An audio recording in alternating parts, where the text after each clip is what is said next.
My name is Stephen Bazirake. I joined Bara in December 1989 as Academic Registrar. And I worked for Bara University until the year 2014 when I retired. I want to congratulate Bara University for reaching the good age of 33 years. 33 years in an institution is a very small thing, but for a human being, it's many years. So it is a great achievement. It began with only 43 medical students, but now the numbers, I'm told, are about 5,000 students.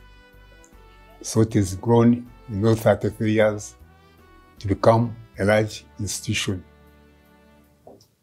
Once long ago, the University of South Africa had 3 campuses of Makerere, Nairobi, and Dar es Salaam, had only 2,000 students. So it's a big jump. But of course, also now the population of the country has grown greatly from a small 5 million to now over 40 million. And the schools have also increased, so there is need to have other institutions offering higher education. The university grew on the strength of students and as well as the teachers. The teachers in 1989 were only 6. Most of them were from Cuba, apart from Professor Frederick Kayanja, who was the Vice Chancellor and also a lecturer in anatomy. By the time I left this university, it had actually grown greatly. The student population was close to 3,000, and we had programs running in medicine, science education, interdisciplinary training and research, business administration, computer science. And the number of staff had greatly increased, although it was still inadequate. Our strategy was to start postgraduate programs, and these we effectively achieved it by introducing first master's degrees in the Faculty of Medicine, so that we could retain the best performing students, so that they acquire the knowledge and skills to impart knowledge to their students. And I think the greatest achievement this university did, apart from setting up infrastructure which was not there, was to have a vigorous staff training development programs, which we succeeded in getting by getting donors like the DAD, the German Staff Exchange Program, by the Commonwealth Scholarship Fund, and the Fulbright Scholar Programs. Plus, of course, money obtained from the government of Uganda, because people on staff development were paid regular salaries even when they went away, so that we could retain them. Then we got some other help from projects like the NOFIC project in computing through the linkage with Makerere. And part of the component was to have training of staff for several masters and PhD students.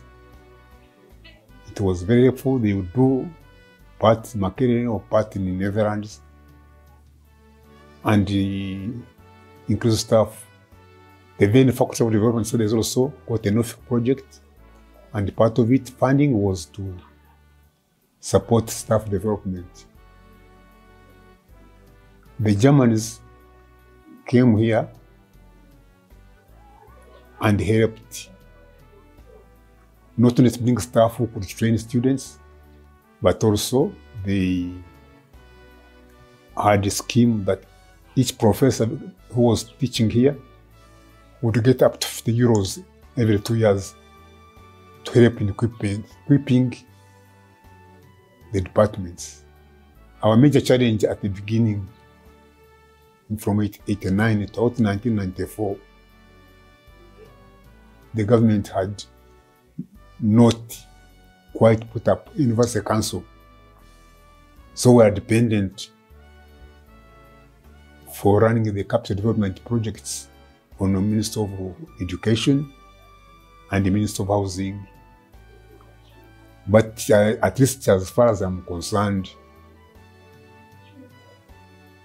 even through the struggle, the university continued to grow and expand. We'll continue to link up with the Inter-University Council for East Africa, and we are admitting students from Tanzania. Kenya had refused to be a member, so we're not getting, not only a member, but they had also refused to use the same pattern of education. We went into 844, whereas we are doing A levels in Uganda and Tanzania. So we began that useful scheme of student exchange program, which was successful when trusted. As for the future, I think the university should be given money which is under its control for spending on a source. Because when you plan programs without funding, they become almost useless. And this is true for monies for research, this is true for monies for staff development, this money is true for student costs. Without that money, the future of the university is not very promising. So my wish is that Mbarara University be allowed to have money under its control so that every planned activity can be funded, and they have money to, and know that they can plan because they've got the resources.